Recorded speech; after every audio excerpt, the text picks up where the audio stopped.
A letter from Jim Vidak, Tulare County Schools, that I'd like to leave with you, if that's okay. Sure. And just, again, I'm really appreciative of the fact that you're willing to listen, because I've gone the other route. I've been through school districts association in Sacramento. We've been on that side of it. I can't get anybody to understand the severity of the problem and how it's going to impact my children. My children have enough difficulties just getting to school every day. And the smaller communities, the rural communities, like Poplar and Woodville and Terabella, our schools become ground zero for the community. We deal with health, mental health services. We provide all the basic services for families that can't get into the bigger communities and towns. So again, I appreciate the fact that you guys are willing to listen today, and I hope that there's some solution that everybody can come to in the near future, because I can't afford not to bring my kids to school every day. And I don't know what happens when our wells go dry and I have nowhere to send them. Thank you. Thank you very much, and thank you for coming and not only humanizing the issue as you and your colleagues have done, but just helping illuminate the challenges.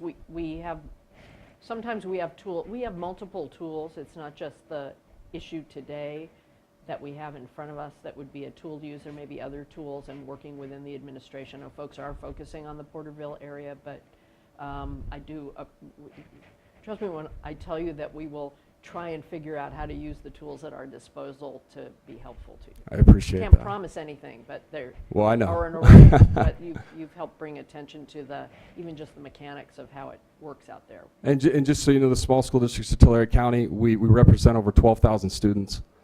And as of right now, the majority of the superintendents have responded to me, and all have their own testimonials as to the problems they're facing. So, where should I leave these? Thank you. Just to Ms. Townsend. Thank you very much.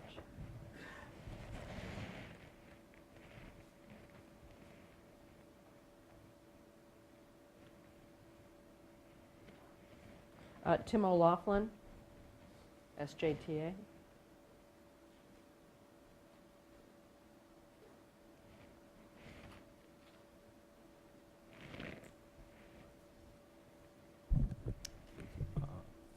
Good morning, Tim O'Loughlin, representing the SJTA.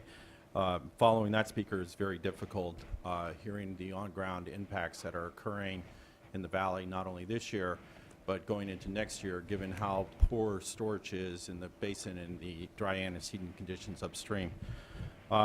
So unfortunately, my discussion is going to be much more academic and much more based on water rights and water rights priorities. In your in the order on page 11, there is the paragraph that talks about the finding that the executive director made that the temporary urgency change petitions would not injure other lawful users of water. We have no basis to agree or disagree with that. That was a finding. But what's interesting about this paragraph ties into something that the SJTA has been very concerned about since 1995. And that is, how is water that is being released to meet water quality objectives treated, both from a water right perspective? And it seems in this paragraph, and I would really appreciate it if the paragraph could probably be cleaned up and be more specific. It says in here that the executive director found that other lawful users would not be injured because DWR and reclamation would continue to meet modified flow requirements, and adequate flows were expected to remain in the system to meet the demands of other lawful users of water. Now, our understanding when this decision was made that the other lawful users of water were based on the statements of diversions of use that had been previously filed by water users in the Sacramento-San Joaquin Bay Delta. So if that's true and water is being released, this gets to the question that you're going to be asking this afternoon, which is, how is there a complaint being filed, or it's not a complaint, a letter being filed? Sorry, I had to make that distinction. I know it's a letter, not a complaint, by the exporters that water has been improperly appropriated. So if you read this paragraph, there are several ways to read it.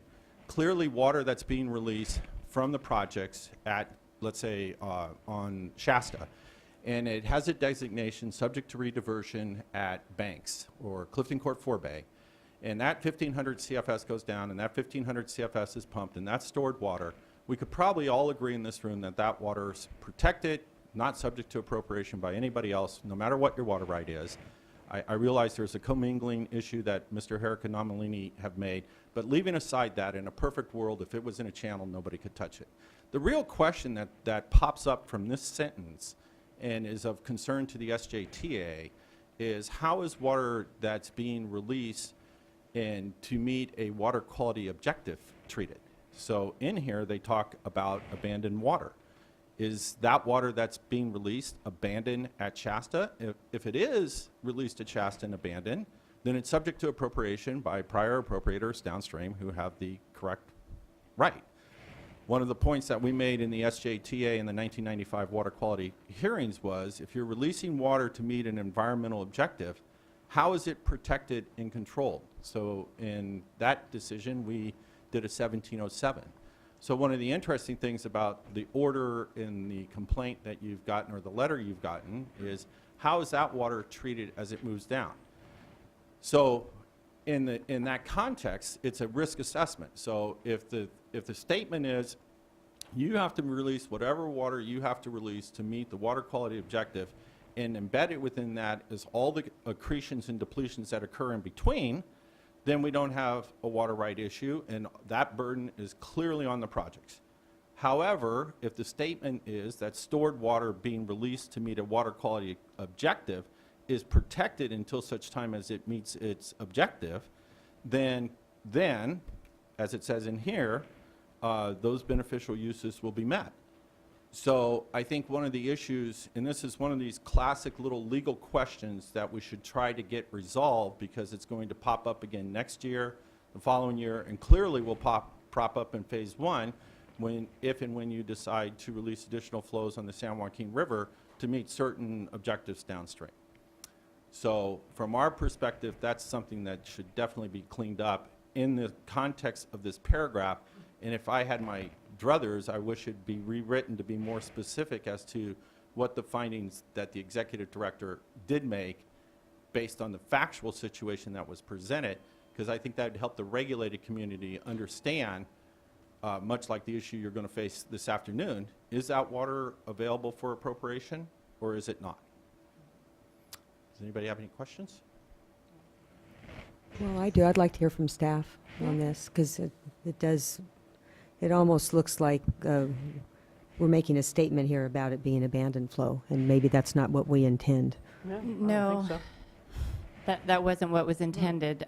There were essentially two types of circumstances during the effective period of the order. One was when changes would operate to allow the projects to release less water from storage.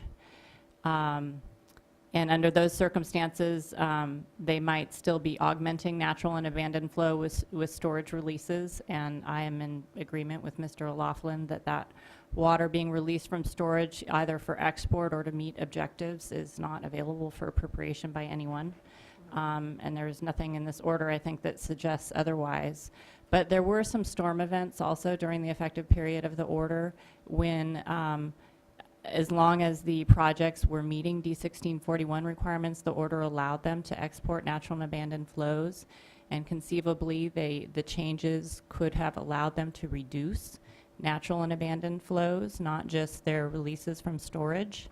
And so this second finding addresses that circumstance, where even if under those wetter Oh, because there short was more duration water in the periods, system. even if they were reducing natural and abandoned flows as a result of the changes approved, there wouldn't be injury, because there still would be some flows in the system Well, to meet modified D1641 requirements. with the statement by Ms. Differdine, whether I agree with it or not, I think what would be helpful in this statement is to say that the flows, stored water being released to meet the water quality objective was not subject to appropriation by other lawful users of water.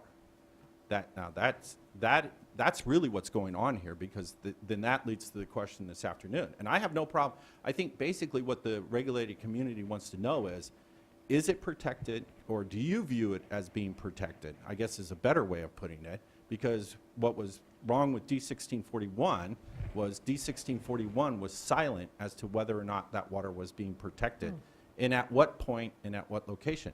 If the board and your staff believe it is protected, then We you should should just say say so, is it what you're right in here that, the executive director found that stored water being released to meet a water quality objective is protected until such time as it meets the water quality objective. That would help clarify the situation. Not saying it's right or wrong. It's just it would make our understanding of what occurs in the delta much clearer. Take that under advisement. Thank you. You know, and the page number that Tim's referring to is actually just a summary of the executive director's findings and not a finding of this order. So I'm not sure, even if he is suggesting a change, that this is the appropriate place, because this is just a summation of whatever the executive director had done. So he may be requesting no modification somewhere else in the order, but this wouldn't be the right place. But nonetheless, that paragraph is a little unclear to me after hearing Mr. O'Loughlin. I mean, I think it opens up. Really? I think It's it's pretty just- clear. I think he's asking for more clarity than that. I don't think this is unclear, but he's asking us to make a finding. That's Well- a definitive finding. Well, but Ms. Heinrich is saying that she only meant it, that it was only intended to relate to a situation where there were storms and additional abandoned flow. But I didn't pick up on that in my initial read of this. Right. Right. I mean, first of all, as Diane indicated, that particular paragraph on page 11 is a summary of what the executive director found. Right. And the executive director basically made alternative findings depending on the hydrology. Right. And that second finding is qualified by the phrase, to the extent that the changes could cause a reduction in natural and abandoned flow. The findings have to do with injury, not necessarily the legal status of storage releases. Yeah, but see, that's the point. I love it and I when you think say, yeah, but that's the I get that the hydrology was fluctuating. I understand all these things that were going on, but in order for, and the executive director is here, and I guess he can speak for himself, but the way I read this paragraph is you have to make a determination about the amount of water that's going to be going into the delta and whether or not that water is subject to appropriation by other people or not, to make a determination as to whether or not somebody else is going to be injured or not by the action that you're taking. That's the statement.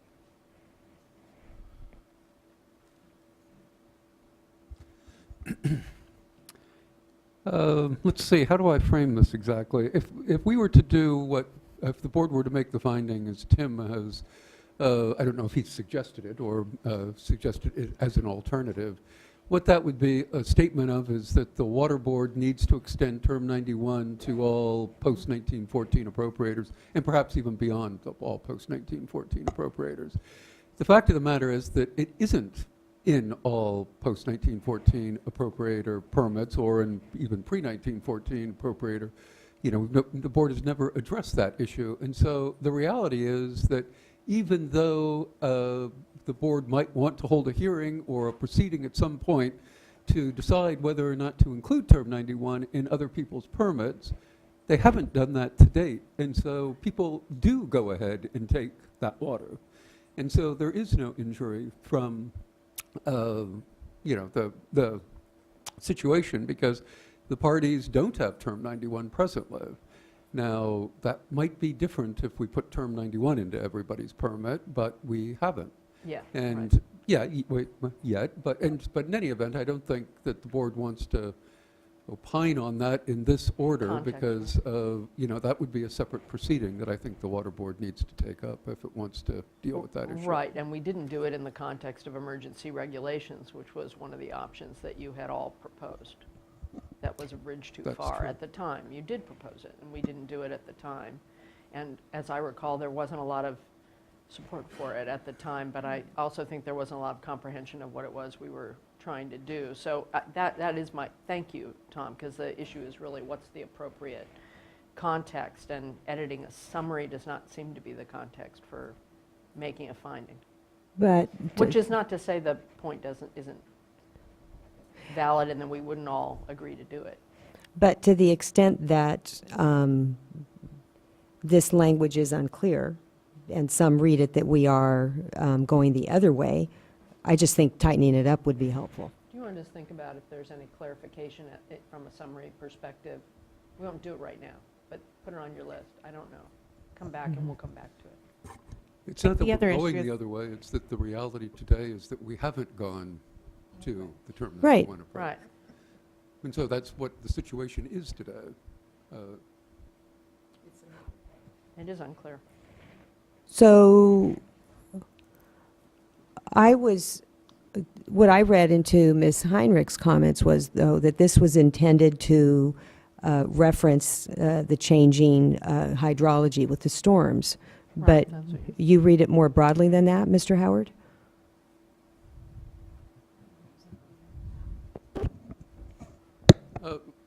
No, I wouldn't say I do. I'm only trying to address kind of the overall, or the overarching issue of, how do we deal with stored water releases of the projects in the present circumstance? Understood.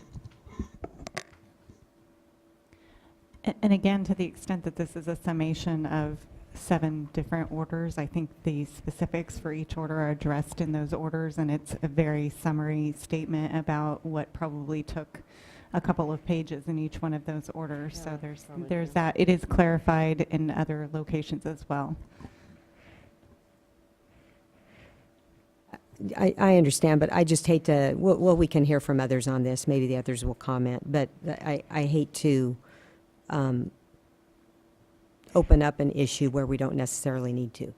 Well, you're right, but the point is, Just or in open terms up of the an issue language. that we didn't need to.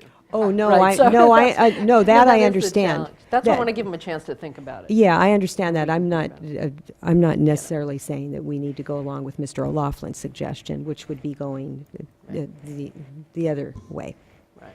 Okay, just put it on the list, we'll come back. Rebecca Ackroyd, San Luis and Delta Mendota Water Authority. And you have the best penmanship of the last 2 days. Thank you. Rebecca Ackroyd for the San Luis and Delta Mendota Water Authority. The authority has submitted extensive comments on the various draft orders, including the latest order. And we maintain our position that's reflected in those comments and don't want to repeat those here, but we'd want to make 2 additional points for the board to focus on today. First, we are concerned about the balancing that took place this year through the TUCP process. In short, we don't believe there was reasonable apportionment of available supply. As far as the drought goes, 2014 was among the worst droughts, but compared to 1977, storage was over 70% better in 2014, and outflows were nearly 80% better. Yet the projects fell far short of meeting many needs of many Californians. There are significant impacts that could have been mitigated this year. Needs of wetlands that serve migratory birds were unmet. Dry year supply for the exchange contractors, as you've heard, was unmet. Water service contractors received a 0% allocation. M&I users were also substantially shorted. As a result of these shortages, 2 million acres of farmland were without allocation. Which brings me to the second point, which is we need to do better next year. Especially in case of continued drought, we want things to be improved. The regulations that we've seen have been relatively inflexible. We don't believe that necessarily more regulations are the answer, but providing more flexibility to the projects would help things in the event of continued drought. There were lost opportunities this year to develop CVP supply in response to storm events, and we would hope to see improvement next year. Generally speaking, we would hope for better reaction to ensure that water can be beneficially used to the maximum extent practicable. And we would hope that the board would increase flexibility. Related to that, one thing that we are concerned about and is in our comments is the deadlines for drought plan for next year. And we're concerned that having such early deadlines, even if it's for only a part of the year, is an exercise to some extent in futility because conditions won't be known and it takes time to put together such a plan. And we would hope for greater flexibility instead. What do you, sorry to interrupt you, what do you mean by greater flexibility for that? I mean, in the arguments, people have varying points of view on that, and it seems that given what we know and given what we've been through and even what we said in the early part of this year that we had to count on a dry 2015, that some kind of scenario planning is essential, and I think the staff's change sheet gives a little more direction on what kind of planning we would want earlier rather than later, understanding that, of course, it rains, it gets adjusted, but I think that intention is to have us talk, having been through this year, talk through this year and think about the things in advance, also be able to flag them in advance so that people have a chance to comment on it versus the hurtling through the drought as it happened that really was kind of inevitable, and folks on all sides had to try and rise to the occasion to deal with it. This time, if we're going to plan for it, as opposed to waiting to see, it seems like we could get ahead of the curve, we collectively, not necessarily we, the water board. So do you have a suggestion about a different date or not doing scenario planning? I for one, we have to do scenario planning. Otherwise, we're just going to have to buy Tums for the world. I mean, there's got to be a better way to think through scenarios and be able to envision stuff in advance when we've seen what happened in Australia where it just didn't rain. Right. So I know you're not saying don't do anything. So what are Right. you saying specifically? I think in part I'm reflecting our concern about the date coming up with something so quickly in terms of not knowing what conditions are going to be like or how things are developing. So perhaps it would be extending out the deadline or focusing resources on meetings among the various groups with the board and trying to plan together rather than put something in a plan and then kind of see what happens or have another plan right after.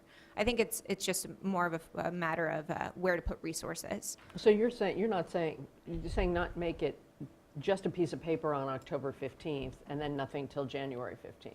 Right, I think We need a different process for engagement, but a scenario outlook by the 15th or the 30th or whatever a date might be, that's not a bad idea. I think flexibility and just kind of working together as opposed to having a hard and fast date might be a different approach, or perhaps extending the deadline out. I don't know that I have necessarily an alternative or concerned about the current dates that are proposed. Yeah, sure. What are you worried about on the October, or an early plan to the end of the year for this calendar year? Are you worried that resources will be wasted? Is that what you're worried? If it rains, but what if it doesn't rain? What if tomorrow is the only rain we get for, months? Will it have been wasted? I think our point in terms of wasting resources is the time putting together this plan and not knowing how much rain or when or how conditions are going to be. I think the time spent developing a piece of paper for the 15th may be better spent in meetings or in among various stakeholders. Okay, you're saying, so don't do a plan on paper, but have meetings. Is that your recommendation? As an option. Okay. That helps. Point as No, a- that helps. Okay. Thank you. Thank you. Any other questions? No, thank you very Thank you. much. John Lehigh, Department of Water Resources. Potentially, do you and Mr. Fujitani want to come up together from the Bureau or seriatim? Yes. Thank you. Thank you, Madam Marcus, Chair Marcus. Felicia was what everybody called me at the Felicia? last meeting. That works too. We decided to go separately. Originally, we were considering a joint presentation. Again, this is John Lehigh with DWR, Principal Engineer with State Water Project Water Operations. Originally, my comments are actually going to be fairly brief, and that's principally due to the change sheet number 1 that was released, I guess yesterday or the day before. Generally, the department, in our comments, we do support the proposed denial of reconsideration of the executive director's order for the TUCP. We did have a number of comments concerning the timelines and the scope of the various reporting, and it looks as if most of our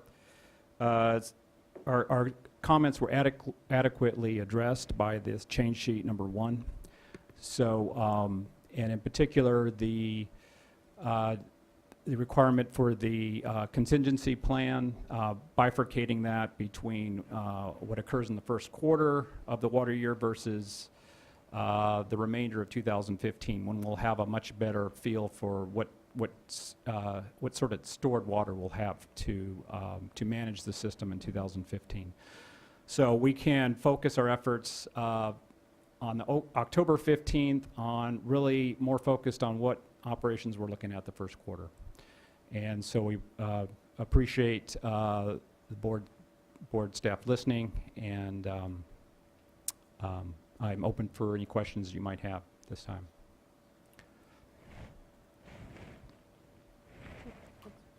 Good. Okay. Thank you. Thanks. Mr. Fujitani?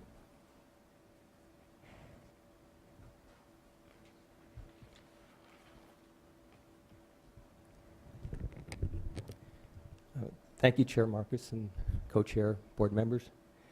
Similar to John Lay, I probably have a fairly brief statement, just maybe reiterate a couple of the comments we had in our letter to the board.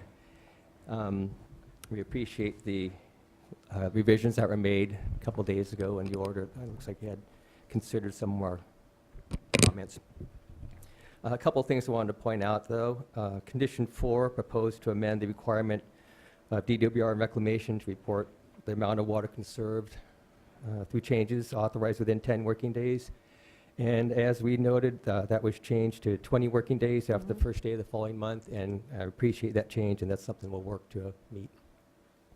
On condition 5, had a very similar statement about a 10-day reporting requirement, but that was changed to 20 working days also.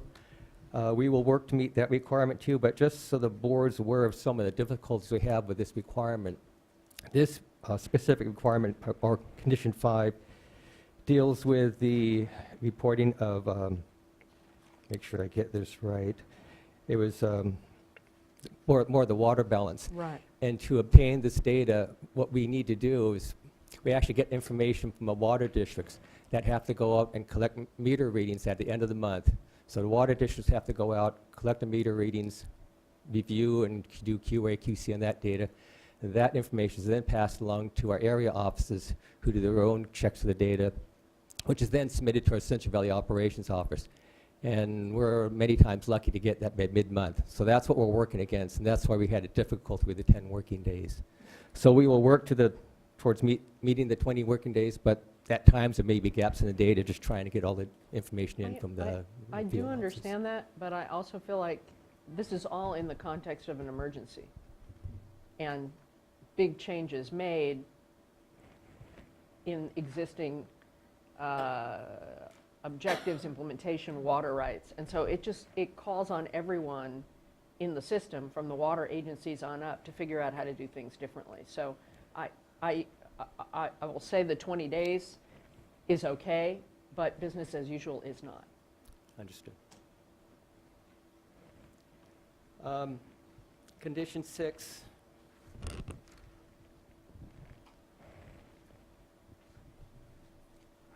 One specific part of condition 6 was clarified to include requirements for reclamation to make available technical information and temperature models. And reclamation will provide that information, but just sometimes not all of the models are available for public use, and so we do have some concerns with that. What is that? Why is that? Are they proprietary or what? Some of it, I think most of it, or much of it, deals with our concerns on the use of the models. And excuse me, and the way I view a lot of the models is that the model itself is just not the computer program, especially in operations. To me, the model is the computer program itself and the modeler. Now, can't provide both to the board or to whoever fishery agencies might ask. So it's the model itself, but it's looking and evaluating, getting the right input data for the model, and evaluating the output of that model too. And with operations, most of the models too, they're very iterative that we use in operations. So you have to understand how it's being used and like I said, the input. And in fact, when we do our temperature, or excuse me, with our operations forecast, that's done with a spreadsheet model, but we have maybe 4 or 5 engineers doing that concurrently and interactively with the model as they're working through it. So it's not just pushing a button on a model. So it's not and just spitting handing a out bunch of paper. Right. Maybe one way to do it is So- to make your folks available for conversations with our folks. That would be much better, yes. It's the concern on how the model may be utilized and maybe a misunderstanding of the output and maybe potentially misrepresentation of the output. So that's one of our concerns. Well, could you provide information with the model? I mean, if you have certain, guidance Yes, as well, to, I think some of the documentation for the model was very limited, and a lot of the models too, it just takes the experience and familiarity with the system operations to run it and interpret the results. So again, if models that we do make available, it would be beneficial to have that review with the others more familiar with it. Right. Well, I read this, help me, Diane. I do think the part of what we're looking for is the basic underpinnings. I understand what you're saying in that it just seeing the piece of paper isn't as adequate. I think the intent of it would be for your modelers to sit down with staff, because it says make on request, that it could include making the people available to talk it through. Right? Yeah, exactly. Our I folks mean, don't we necessarily wouldn't. want a ream of paper that they can't interpret either, but the conversation. Yeah, and we've got very bright modelers that I'm sure could figure the system out. And, for our own best benefit, it's worth us being able to do this kind of work so that we can understand not only for these decisions, but for our water quality control planning decisions and other decisions, how these models work and what the different inputs are and what the data means and those kind of things. So from that perspective, we'll be very careful about how we use any information that we produce on our own and make sure that we properly coordinate with the projects on anything that we do. But, we think it really behooves everybody that we get better up to speed on how to run these models and what goes into them. And I think that's true.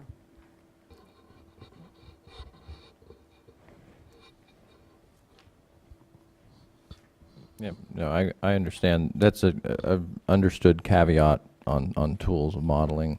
The way I read this condition, though, I think it provides all the flexibility, in terms of being able for the Bureau to qualify, the modeling results and interpret them, and as supporting technical information that's provided at the request of staff or the board.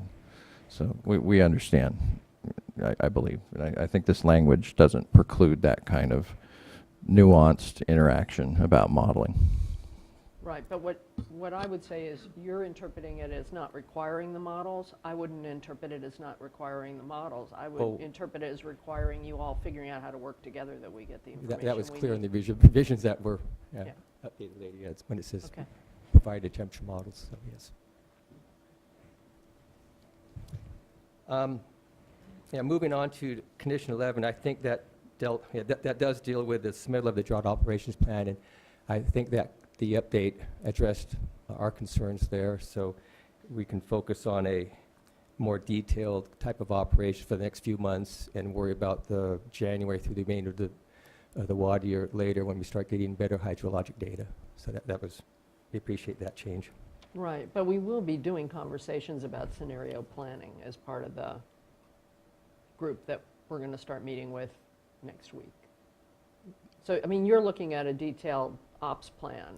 We still have to do the operation scenario so that we, at a public policy level, understand what the options will be going into 2015 far ahead of January. Two different things. Yes, and I think that's maybe part of the difficulty here is that there's such a broad interpretation of what an operations plan is. because every year we do a suite of forecasts, 12-month look-ahead forecasts, that typically goes all the way from typically a 90% exceedance to a 50% exceedance. So we already have kind of a broad idea of what we might be able to expect, but it's, I think, more the question is how much other detail do we build on that Right. within the various months through the season. Right. Right. So I'm sure we'll have a lot of discussions in the RT dot about the upcoming months.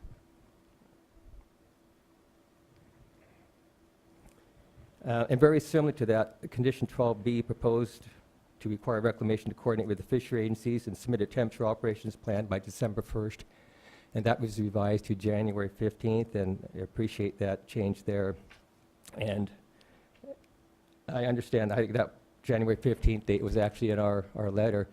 But even that January 15th, I just want to caution that at that date, we will not have any, maybe to add some of that clarity on what's expected in a temperature operations plan. But by January 15th, we still don't have very much information on the volume of the cold water pool, what type of reservoir resources we have to work with, even the fishery status. So it might be maybe a fairly general kind of temperature operations plan at that point. Typically in 90-5, it does call for a more specific type of temperature operations plan in, I can't remember if it's April, May, before the temperature season really kicks in.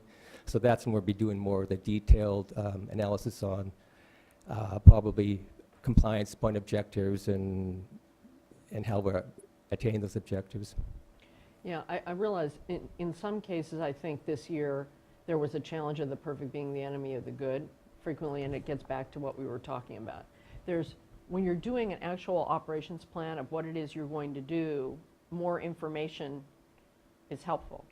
The problem was through the course of this last year, because we were hurtling through it, or the agencies were all hurtling through it in real time, we didn't have at a level where folks could engage and even have what-if conversations, scenario planning, which is why we're pushing for more earlier so that we can end up having a conversations however we design them, whether it's small group stakeholder meetings, big stakeholder meetings. You don't have to do it all here in front of us, but we will be doing more of it here in front of us than we did last year.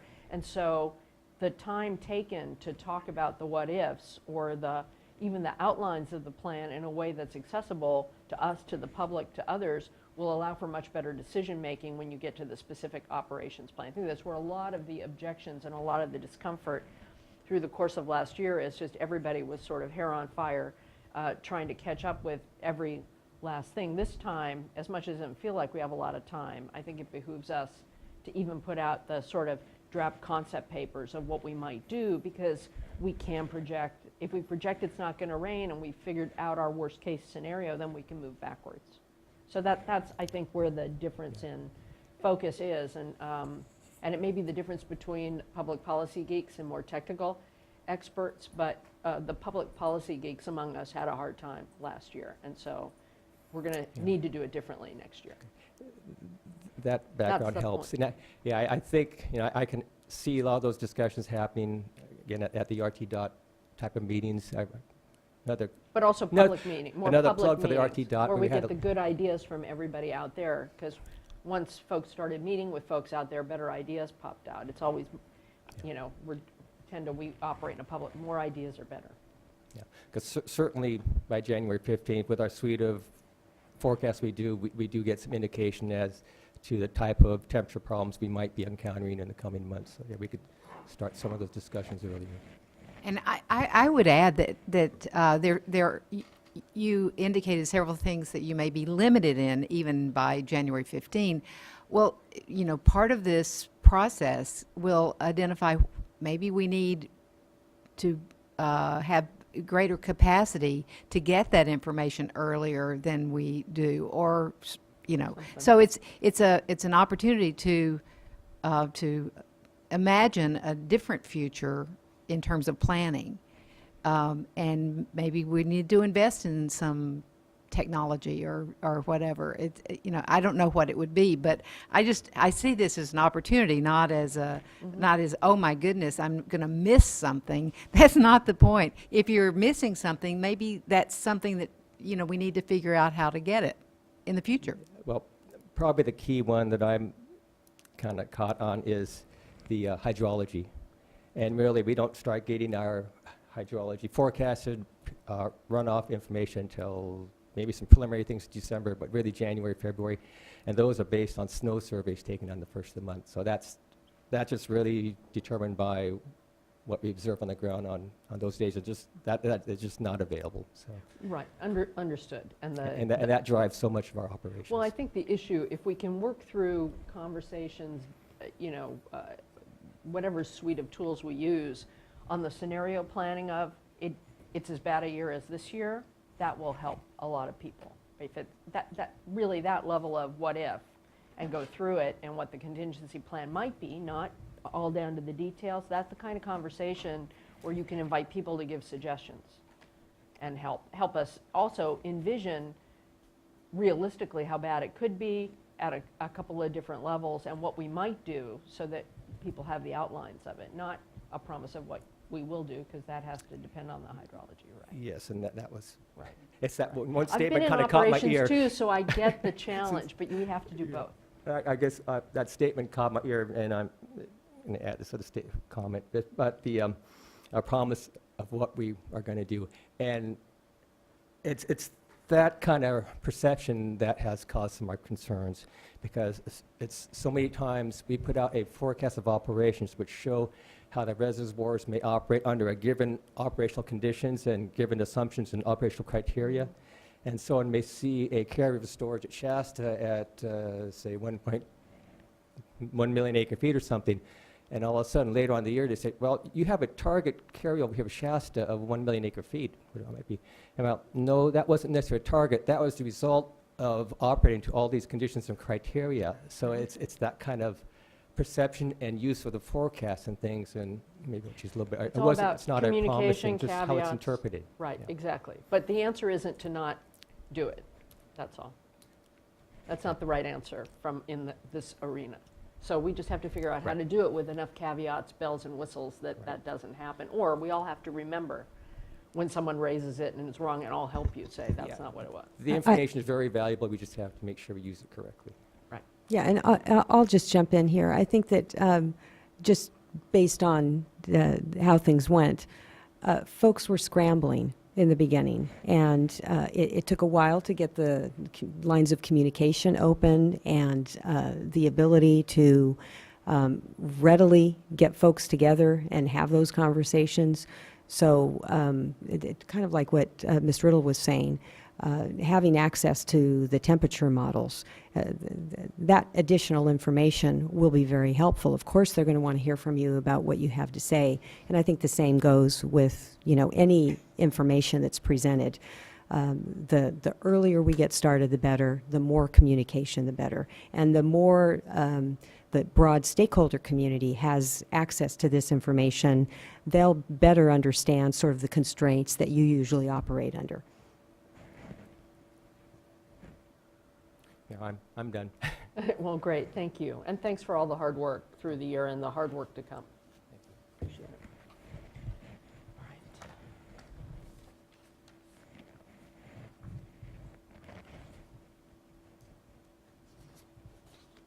Doug Obigi, Natural Resources Defense Council.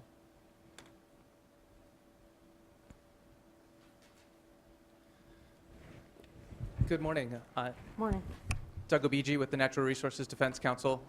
Thank you for taking the time, and I want to thank staff for the change, the draft changes to the draft order.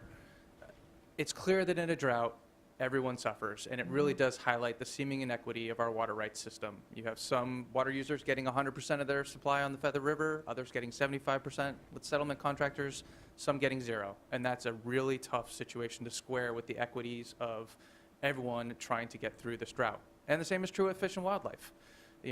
Temperatures on the Sacramento right now are 60 degrees at the 56-degree temperature compliance point. We've basically lost control of temperature, and it's going to have real impacts for multiple years, not just this year, and we won't see those impacts, whether it's for impacts to the agricultural community, impacts to wildlife for years to come.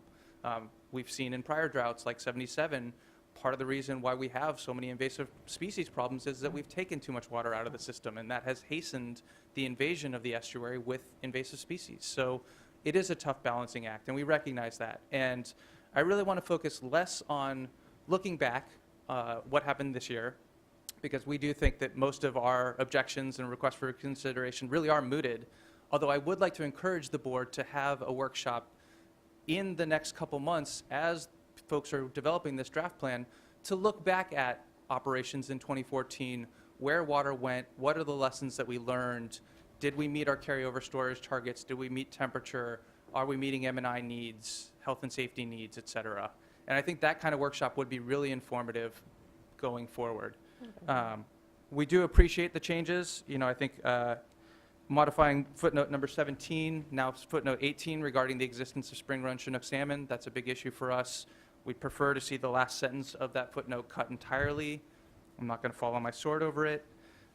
We do very much appreciate the growing attention in condition 6, 11, and 12 to fall run Chinook salmon, which are the backbone of the state's fishery and are one of the beneficial uses to be protected. We saw in a lot of the decisions that were made by the agencies, and it happens all the time, we focus on the listed species. We don't necessarily focus on fall run, and that may come back to bite us 2.5 years down the road.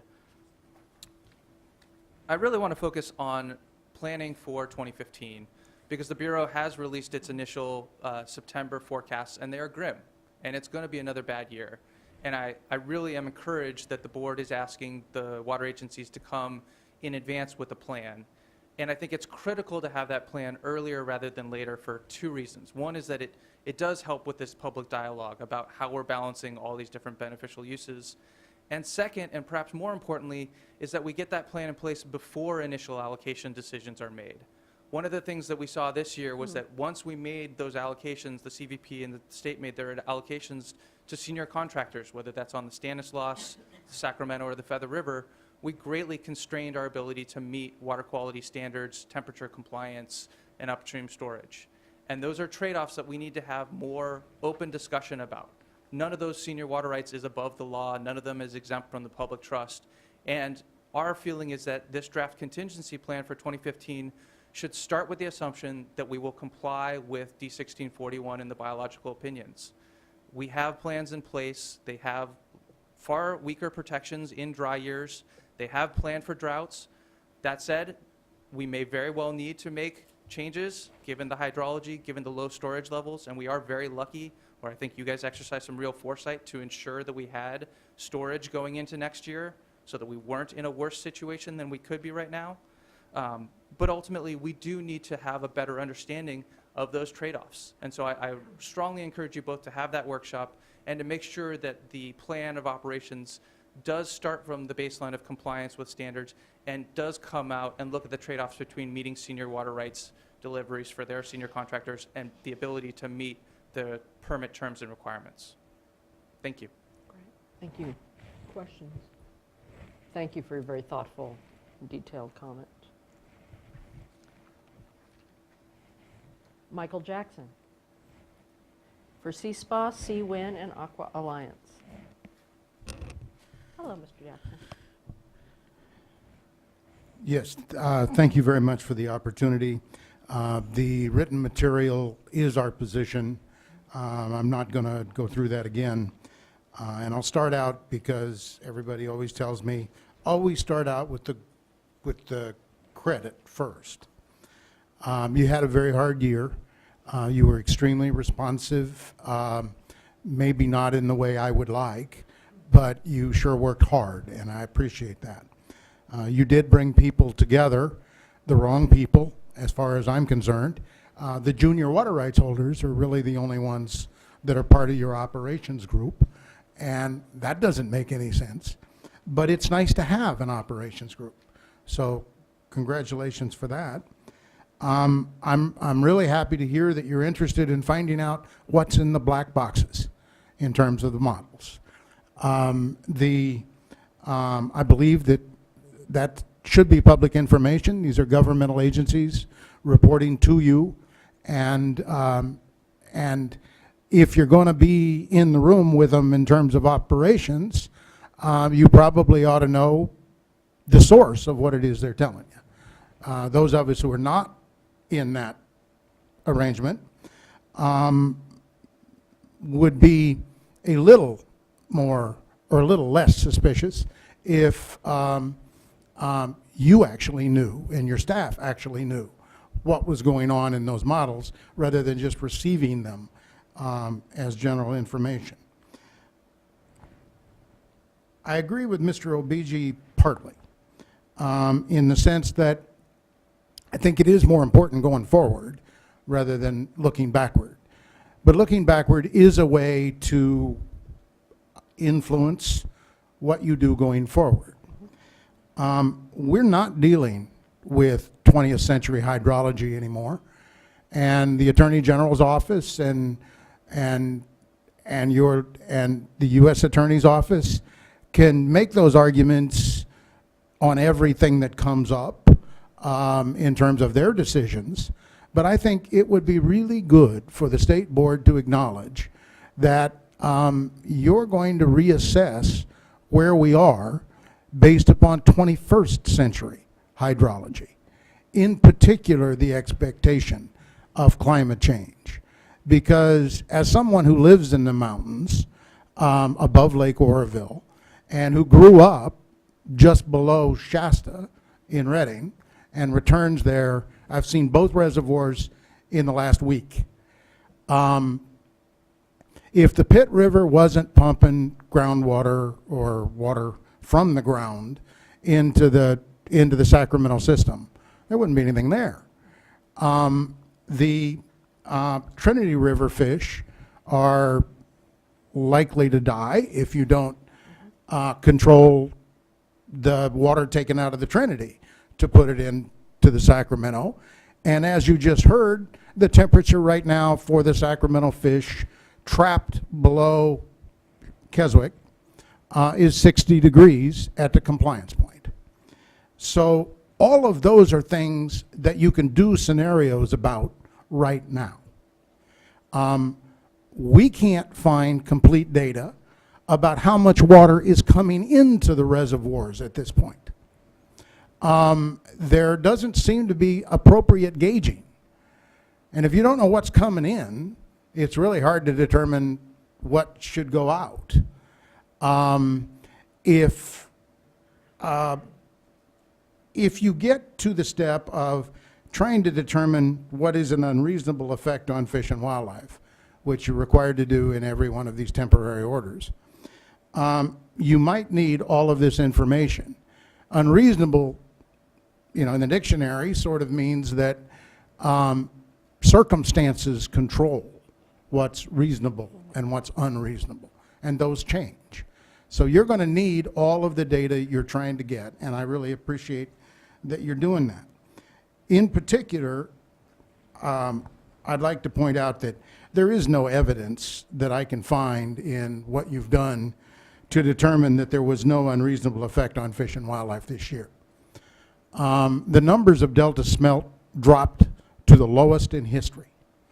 The history of Delta smelt and other critters that are on the endangered list is that these droughts make another step down in terms of toward extinction.